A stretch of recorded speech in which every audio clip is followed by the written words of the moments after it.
We are live 364 days a year. What are we doing here? If Dom turns at SummerSlam, I'm shaving my moustache off. I've told you, if that happens, it's going. My lip is cold because of a stupid bet that I made with YouTube.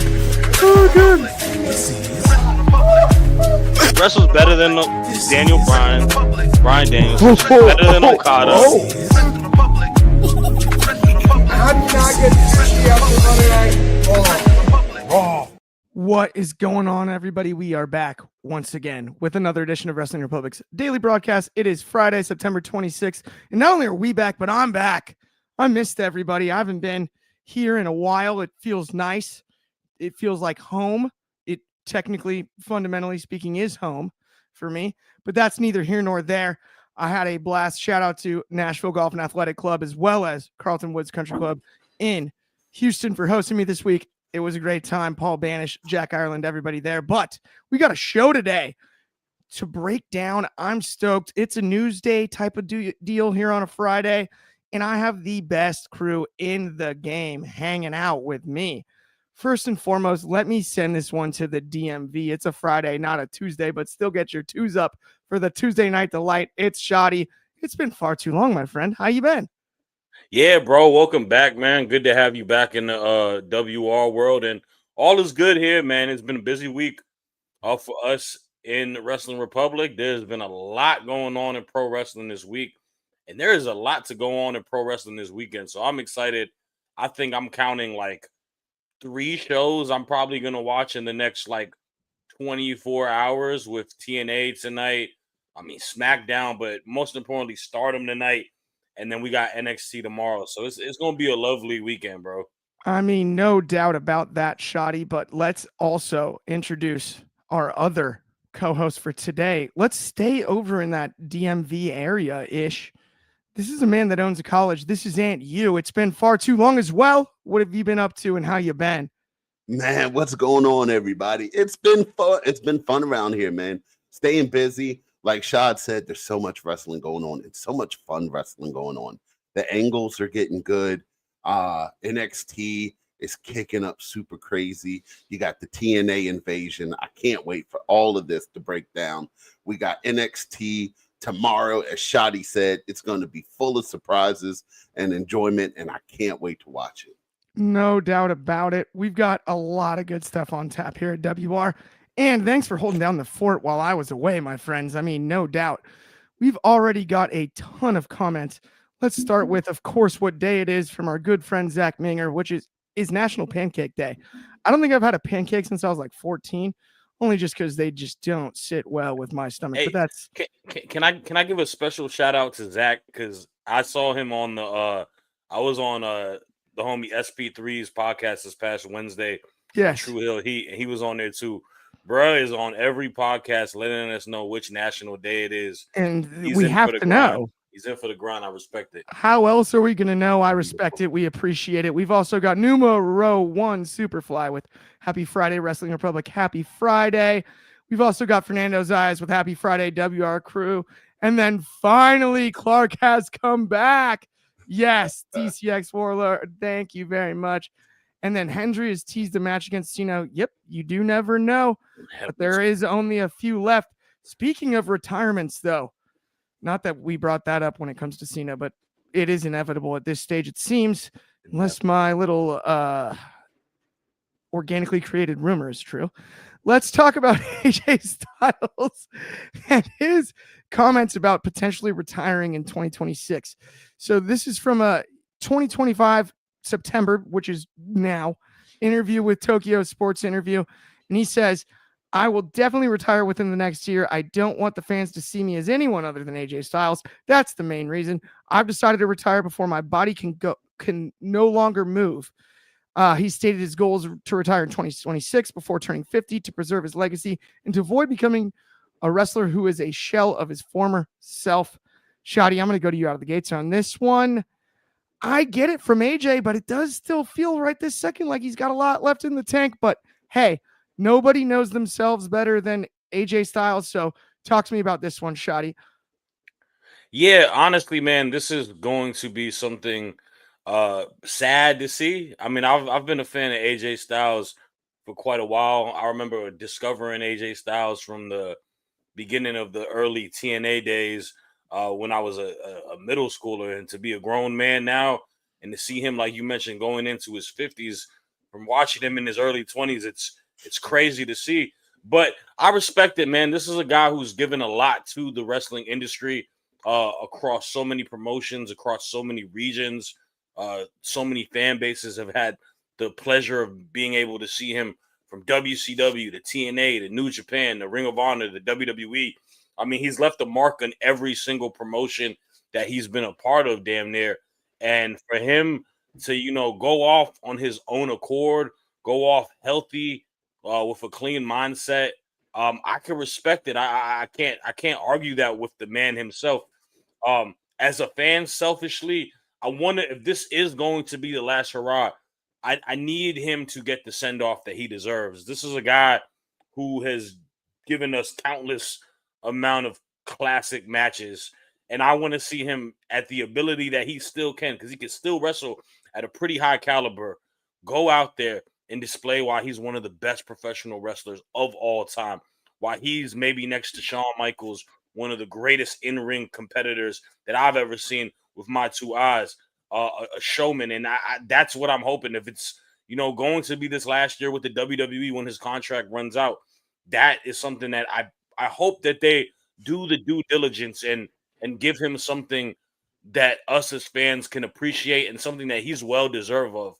The whole Cena retirement tour, to me, I won't say it's been horrible, but it's been a little less to desire than what we expected.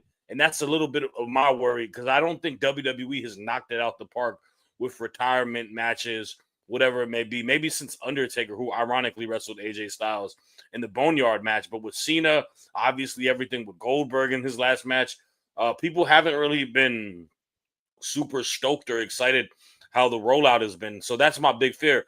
If he does, by any chance, want to wrestle more, though, there is a company out there owned by a guy who runs the Jaguars, and there is a match that Mr. Will Ospreay said he needs to have before he calls it quits. Hey, man, let's do that. Also, TNA, but let's be honest with ourselves. TNA sucks now. Yeah, it's been It's not a tough spot what it was. for a while. There's And- nobody on that roster, maybe besides like the little Leon Slater match, that I would be excited to see him have with. I totally agree. And we got a bunch of comments here. We got one from Saeed with I saw AJ Styles for the first time when I was 6 years old, and I'm damn near 30. I love that. Fernando Zayas with, please don't give AJ the send-off Cena has been getting, LOL. Yeah, the Cena one's not great. Donnie Da Silva, get ready to hit a pause here, Shad. Good friend of the show, but I don't know AJ well, but many of my friends do. And they all say he's more interested in building guys than beating guys. Hey, yo, who are you talking to, Donnie? That's crazy. AJ Styles needs one more run in TNA from Say. And then we've also got HBK versus Flair was the last big send-off match we got in WWE. I don't know. HBK versus Taker happened after that, Fernando, but I do hear you. That was a great send-off match. But of course, we're not going to send it off when it comes to this segment. I got to toss it to Ant U to ask him his thoughts on AJ Styles' potential retirement, what you see for his future. Obviously, he will be wrestling John Cena one last time. The fans wanted it. We got it. And we had a lot of questions last week, especially before I left. Me and Ben discussed it briefly. How are they going to build matches for John Cena along the way without appearances on live television, considering he had done his last SmackDown and whatnot?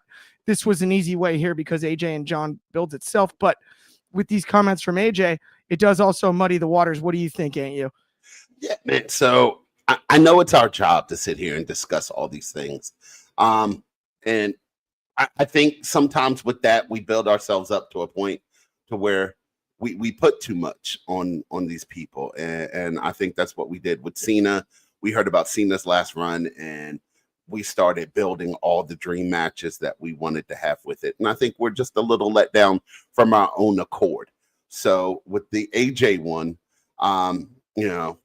go against Shad just a little bit. I'm going to sit back and just enjoy everything they give us, because Father Time waits for no one, and at some point, all of your favorites are going to end up calling it quits, and it hurts. And I'm 46 years old, and like Shad said, Shad being in middle school, I remember being in high school and watching MTV, and MTV had this show called, I want to do this job, or it was something like that.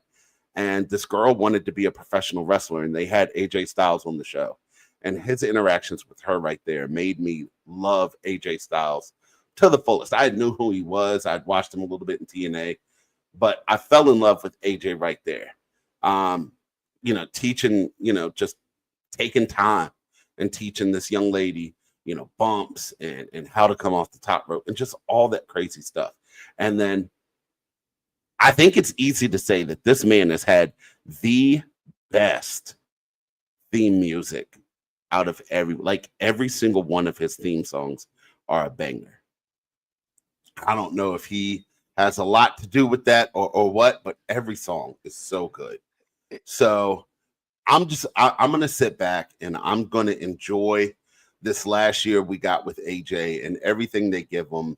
And, yes, I'll be upset if they give him some poo-poo, but Yeah. I'm going to celebrate every time he's in the ring because he deserves that. I'm totally with you on that. I absolutely agree. And I think there's a lot of good things that you can do along a retirement run for AJ if you put a stamp on it, sort of like Cena, but you don't book it the same way. Like DCX Warlord here with AJ versus Mike Santana. Oh, are you kidding me? That match would be off the charts. You want to do that one last time. And it's funny when it comes to TNA because we mentioned it earlier. It just isn't quite the product it used to be. It doesn't feel the same. It doesn't look the same. It doesn't act the same. But you put AJ Styles on TNA television, it can feel that way nostalgically for just a moment. I mean, I'll tell a funny story from when I was a kid really quick. My mom went out of town to visit her sisters, and my dad was babysitting me, and we saw TNA wrestling. We saw an advertisement for it on TV, and there was a pay-per-view. We bought the pay-per-view. My mom saw the cable bill. Both my parents are wrestling fans. And she's like, Rick, why would you buy TNA? I mean, think of the TNA acronym at that time in the early 2000s. To watch with Clark. My dad's like, no, it's not like that. It's total nonstop action. Explained it. My mom was like, oh, totally. Is it all the old WCW guys? It was like the conversation ended with, no, it's some of them and some of the old WWE guys, and then there's she thought this you guy was watching BT Uncut. Exactly. And Yeah, right. And then it was no, there's this new guy, AJ Styles, and it goes all the way back 100%, and it goes all the way back to then. And I think injecting some AJ Styles on the way out for his career, because I feel like he was such a pillar of that company's existence and building that company to what it's become today, or what it's the sustainability that it has is really interesting when it comes to TNA. Rebranding has impact, multiple ownership changes, multiple creative changes. It has withstood the test of time. And that's one thing you got to give TNA credit for. We'll see what happens. I don't know about the invasion angle that we saw earlier this week. That wasn't necessarily my favorite. If I could get one pass in the torch match from AJ, I would love to see AJ versus Javon Evans. I think that match would be beautiful. That would be Nice. bouncy, to say the least. No doubt about it. Okay, let's keep it rolling on today's show, though, because I know this is one that Shad really wants to talk about. And we've got Io Sky returning to Japan. And not only that, it's Marigold. Shad, you are a resident expert on that promotion, and I know that. And not only that, I know you're one of the biggest Io Sky fans that there is. Talk to me about how exciting this announcement is and how cool it is, because, AEW may have opened the forbidden door, but that thing has been kicked off the hinges, I feel like, at this stage. Wouldn't you agree? Yeah, man. Well, first and foremost, yeah, it was announced midnight my time yesterday that Io Sky will be returning to Marigold. Second time she's having a match there. But this time she's going against the best in-ring wrestler not in one of these big promotions. That's not in WWE. That's not in AEW.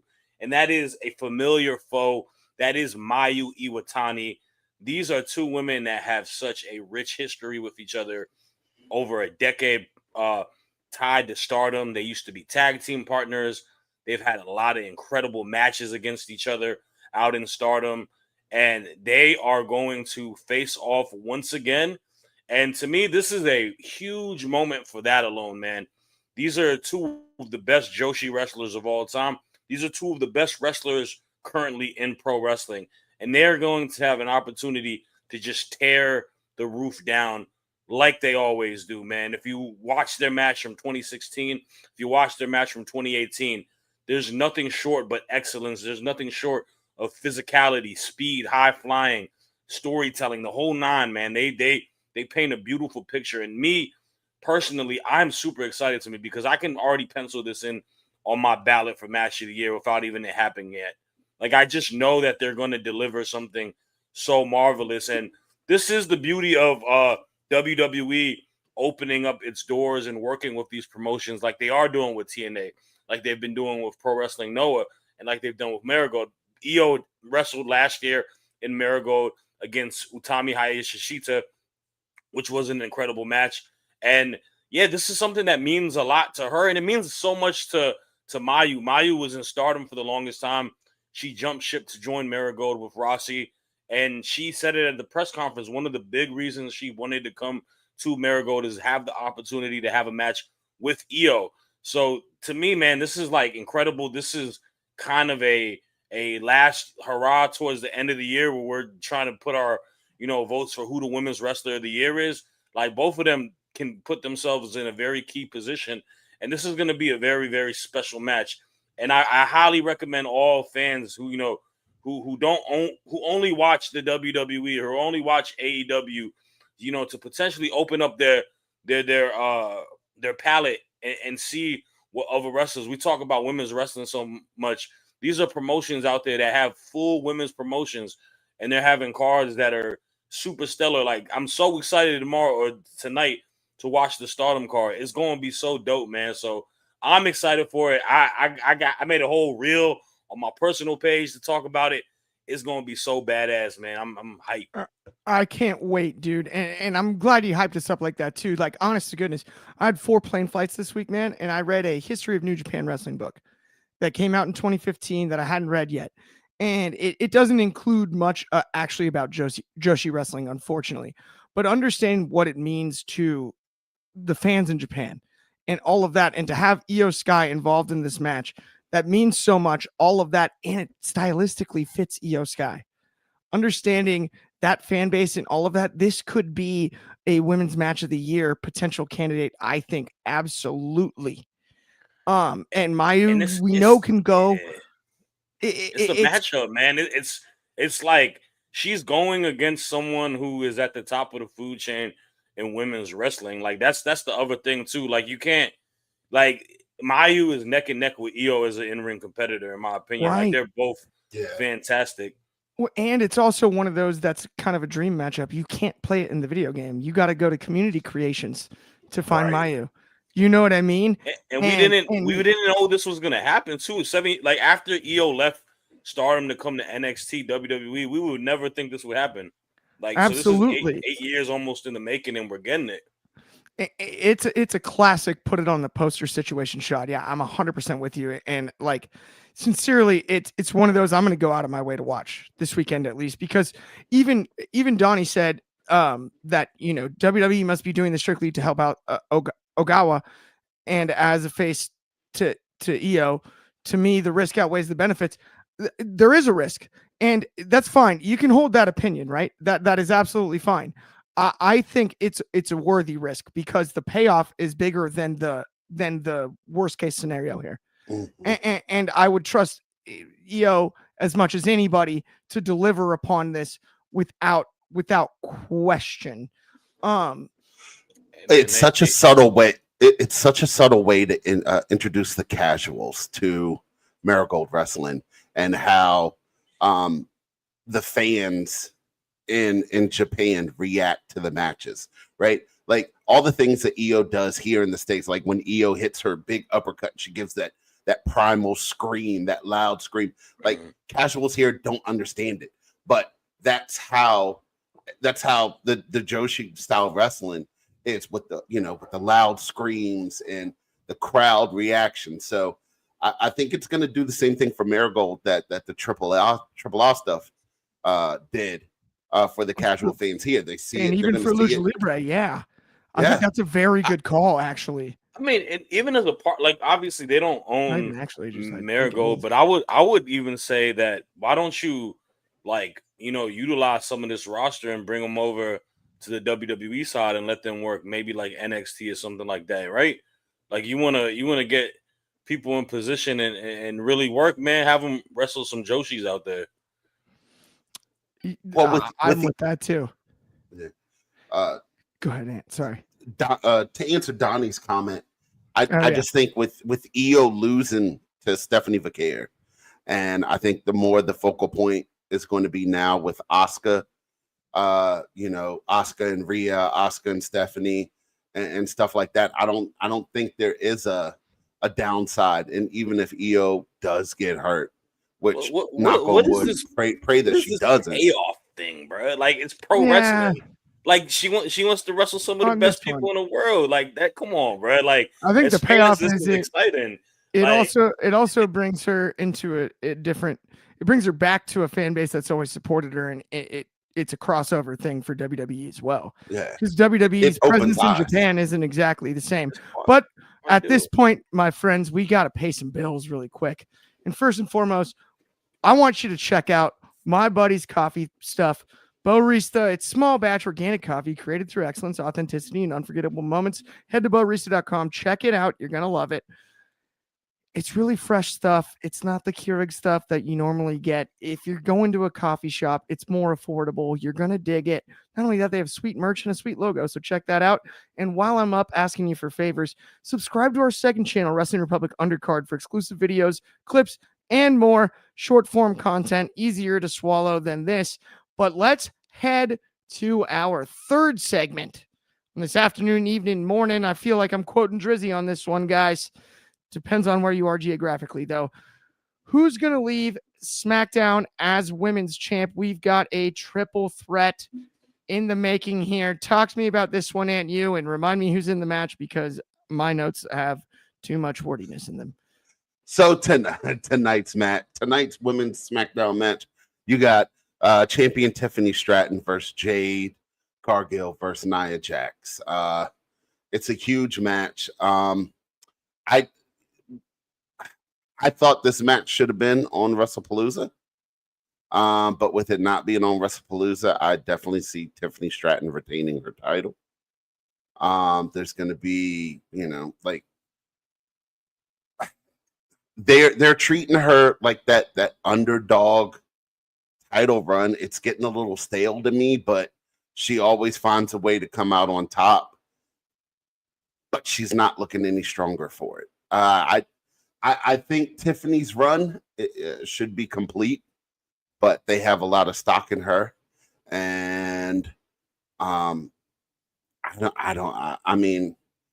Tiffany versus Stephanie at Crown Jewel sounds like a really good match. I think than anybody else that you could throw in there. I don't want to see Stephanie versus Nia just yet, because when it comes to Nia, putting her in these triple threat matches seems the best, because Nia there's no way that Nia loses it. Like, if you look at just the dominance of Nia Jax, right? You got the power of Jade, but there's no way Tiffany should be able to walk out with the title facing these two women, which of course means Tiffany's going to walk out with the title facing these two women.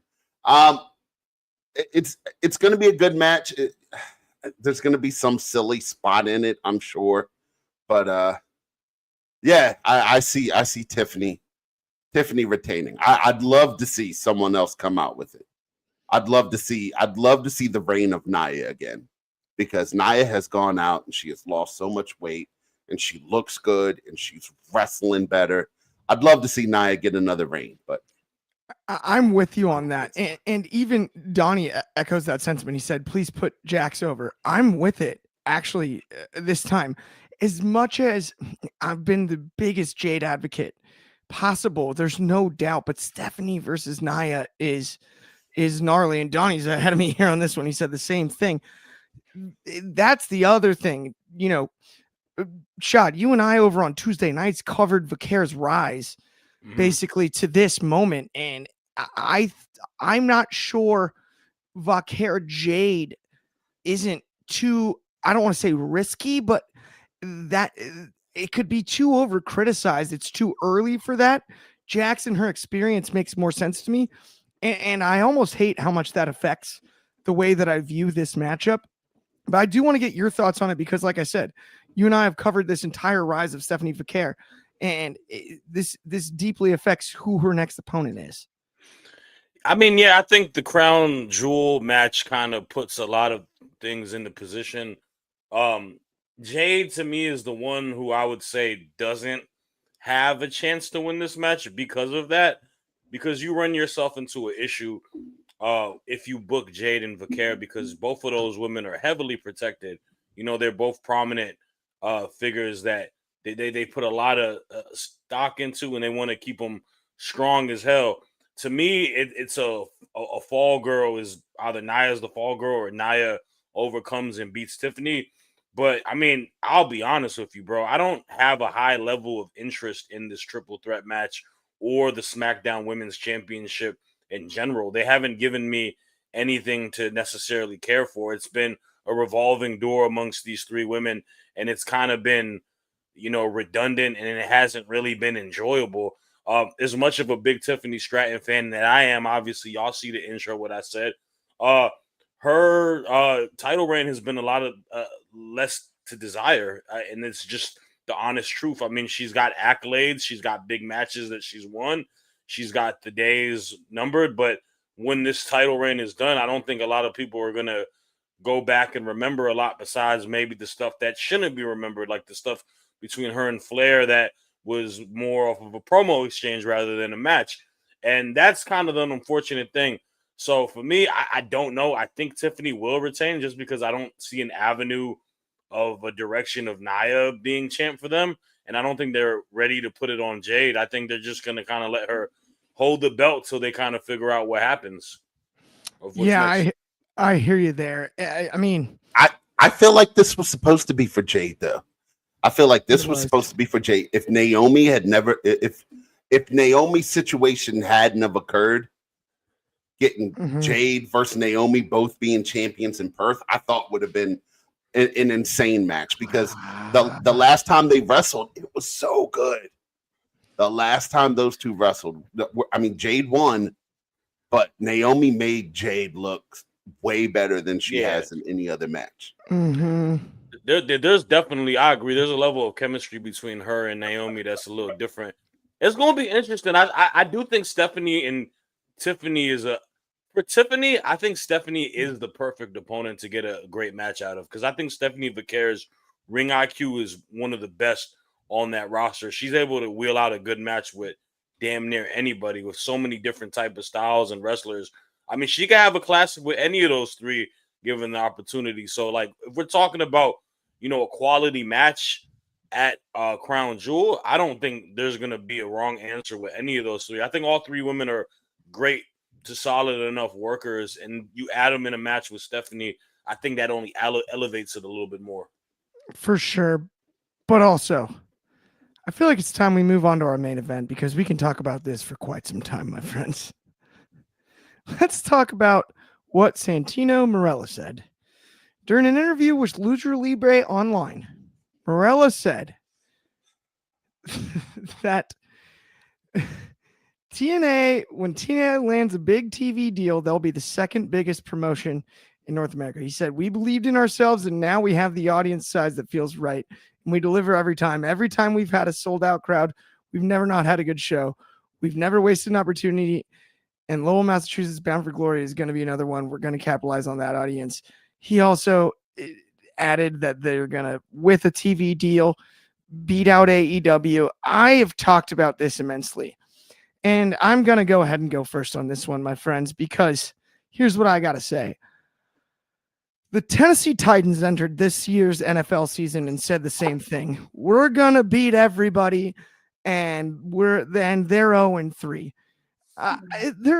There's not a world that exists that this is a possibility. WWE has dragged TNA to the point they're at now. of late. The only reason we're talking about him is because on Saturday we're going to see a bunch of TNA stars on a WWE show. What in the wide world of sports are we doing here? This is a joke.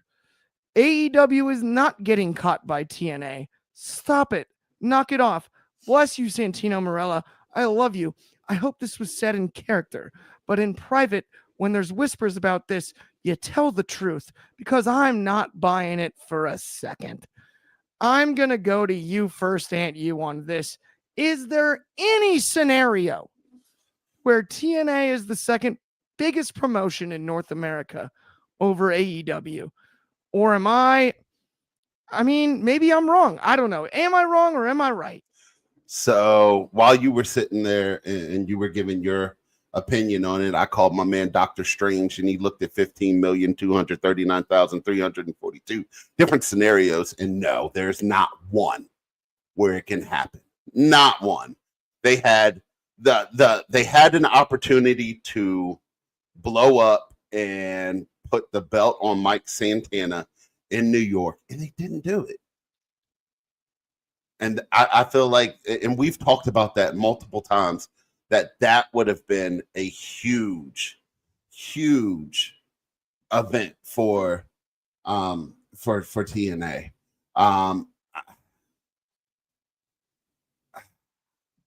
Yeah, I don't want to bash a promotion. I really don't, because that's not what I do. But Joe Hendry's moved over to NXT now.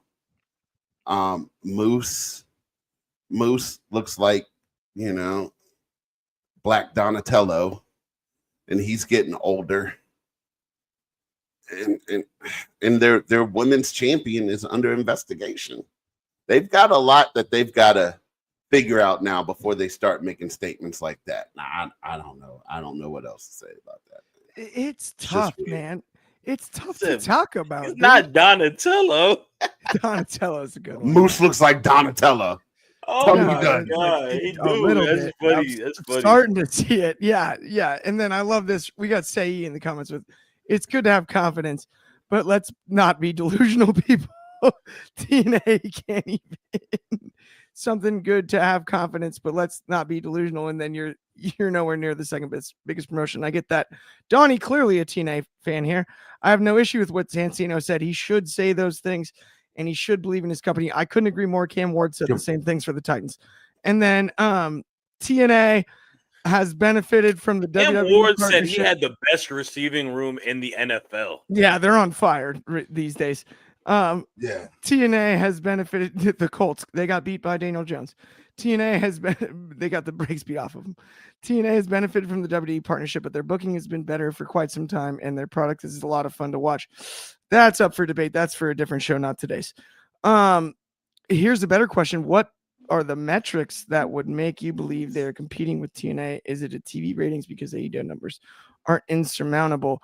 No, it's just colloquial opinions. I don't do numbers. I gave that up years ago, Donnie. I forgot Ash. I forgot Ash won the triple threat. My bad, guys. I forgot Ash. It's a big win for TNA.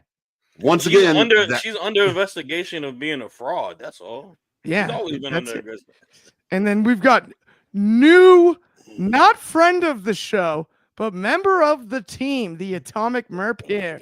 Monster shout out, newest member of Wrestling Republic, with unfortunately until TNA gets a big marketed crowd. I don't think so. Yeah, I just don't quite see it yet. I'm gonna go with also when it comes to backing, unless WWE is gonna drag them there, then TNA is just TNA WWE. We're just adding letters to another acronym. That's kind of my issue with that one. That's the only shot in my eyes to answer Donnie's question from earlier. Now, Shad, I know you have thoughts on this, considering we cover so much NXT every Tuesday night. In fact, you covered it while I was gone this Tuesday, and we saw as much TNA on a Tuesday night as we've basically seen in our lifetimes, because I believe in the Spike TV era, it was always Monday or Thursday. But at the same time, Shadi, what are your thoughts on Santino's comments on TNA, the future of TNA versus AEW as the potential second best promotion in North America. I mean, the issue I have with Santino is that, okay, I understand having a level of confidence. I have the understanding of you believing in your product and pushing forward and feeling like you are going to be a big time company when it comes in the landscape of pro wrestling. But like you mentioned, you can say all of that, but we know it's not going to be the easiest thing. Like, here's the thing that I hear all the time is that, well, the WWE is so farther ahead of AEW, and by metrics, that gap is so large, right? Fair statement. I'm not going to argue that. That same statement can be in this vice versa towards AEW right now and TNA. I don't care about the historic lineage that this promotion has. NWA still operates, right? What's going on with them? They ain't doing a whole lot. People ain't watching that. That's the thing, man. Like, when you take these type of, like, to me, everything feels bad faith because it does feel like the main thing is to try to eliminate AEW to WWE. I don't care. It needs to be said. WWE is in bed with TNA because they're using them as a chip to try to get the competition the F out of here. That's real. There's no other benefit tied to it, right? What business do they get besides an additional a Joe Hendry pop here and there and stealing Jordan Grace? Get out of here, man. TNA has no chance to get to AEW's level, and you have no chance to back the backings that Tony Khan has with his money. And I don't like, that's the thing that also pisses me off. It's, well, he's got all this money, bro. Why are you pocket watching them? Why y'all pocket watching them? Your cable promotion struggling getting you on networks TV. Y'all was showing y'all live television shows on Twitch for the longest time. Cut the bullshit. You wish you had Tony Khan's money and backing. You'd be so glad if you had TK willing money into y'all. I'm tired of it. I'm tired of people glazing TNA just because they work with the WWE and everybody's a huge E-drone. I'm tired of it. It's pissing me off. It's really pissing me off, dog. Because I'm tired of people talking about how good AEW is. No, we're not going to do that. No, hang on. No. AEW is trying to keep up with NXT. Don't put AEW and WWE's name right with each other. Listen to this. Hang on. If you consider AEW number 2 just because you like them, then it's not an impossible feat. The numbers are the only way to judge it. Donnie, they're not on TV, and AEW is. The most you see TNA on cable television is on Tuesday nights on the CW on a WWE program. What in the wide world of sports are we talking about here? AEW has a TV deal. Stop it. AEW, WWE is a different conversation, ain't you? And I'm with you there. We can talk about that one later. WWE is far above AEW on that. That's fine. But I'll tell you what, Uber needs Lyft, Nike needs Adidas, and Pepsi needs Coke. All of them need each other like that. If it's a monopoly, it's not fun anymore. And guess what makes it a monopoly? If TNA is the next biggest project, the next biggest product, but it's WWE's project, that's the worst thing that can happen to this industry, because then we're going to get lost in the same sauce we did for the last 20 years, where it's the same people, the same goofy stuff, and it's all repetitive, and we get spoon-fed like we're babies. I'm tired of being airplaned. I'm not 4 years old anymore. It's a joke. I'm with Shad on this 1,000%. It's sillier than a football bat. It doesn't make sense. And here's what I don't get about it is TNA ain't no ECW. It's not even the same as when it was with WCW. It's not even the same way they're doing it. WCW was with Turner. It was back. They had their own network. Tony Khan doesn't have his own network. He's got to make the job more difficult on himself by getting network deals. But guess what he did that TNA didn't? He got one. That's the difference. That's the difference. And yes, in a hypothetical world, in a kayfabe world, Santino Marella might be right. Donnie's like, if it's 700,000 fans a week, when in the world would TNA get 700,000 fans on any TV station? On any TV station? Are you serious? If NXT can't, and that's who AEW is competing with, like Aunt you said, which I'm with, but there's no way. There's no way. Tony Khan, Ted Turner, same. No. Same. Don't got a bunch of money, wants to get in, wants to get in the wrestling business, doesn't know how to run it to save their life. No, Ted don't Turner you at do least this on a Ted Friday. Turner at least put people in position to challenge WWE. We have equally good rosters. Tony Khan may not be the greatest booker. Tony Khan I'm ran willing and to off the criticize cable that. TV when they was But going head to he head ran off them the jump. off their night. He ran them He back ran a them day. off the night. What do you mean, bro? Like, Yeah. oh my God. Like, wrestling viewer, he's got a deal. His shit is on HBO Max with Warner Brothers. Like, he's not. I don't get where this notion that it makes it seem like he's struggling or doing bad. Obviously, they No want to. one said he struggled. I didn't say he was struggling. Now, I didn't say he was struggling. I'm I saying the just comments said, they're saying. I'm saying uh, the 7-foot giant Donnie DeSilva saying that. You know what I'm saying? He got an issue with me saying the word e-drone. I feel that. It's all right, buddy. We good. Don't worry. I ain't got no problem with you. It's all love. It's all love here. But there's no monopoly. Anthem has no desire to sell. Chill. I'm just saying, be careful, be careful, be careful. We've seen it before. We've seen it in our lifetimes. We just saw it. You talk to me about 14 through 18 in the WWE. It's skin crawl. It's like you get the mummy bugs up your arms thinking about how just corny and goofy it was. Nobody watches HBO Max. That's rich. But either way, HBO's doing okay. HBO's doing Right. fine. I've got That HBO. was Max. like, You don't watch Peacemaker? Everybody here I watches love it. HBO Max. I'm just Oh saying, man, and I can't use the word e-drone, but he could call Tony Khan a Mark, right? I think his name is Anthony, actually. yeah. Well, I'll tell you Hey, what. hey, Hey. don't put that Mark's Don't put name that- with my name. Don't you put Bro, I that? got do the that. same name, He bro. is Tony. Wait a minute, He is Shotty. Tony. Wait a minute, Shotty. He is Tony. I gotta Don't say, call him Anthony. I gotta say, it's been a heck of a return to the show. And what could you expect with a crew as good as? Speaking of Anthony's, we got you, obviously. We got Shotty, we got me, and we can't thank you enough for tuning in. Please like and subscribe if you already haven't. We'll be back, same time, same place tomorrow. Of course, that's noon Pacific, 3 o'clock on the East Coast, 8 o'clock in the UK. And make sure to watch Hit this TNA tonight, for a guys. They need all while. the views they can get. 9 a.m. Hawaii. If you have no plans after No Mercy, speaking of TNA, me and Shotty will be covering that. Maybe a little bit chippier than normal on Half the Air Saturday night. And Joya, on behalf of us three and everybody at WR, thank you so much for tuning in. It's much love from over here. Have a great rest of your Friday, and we will talk to you soon.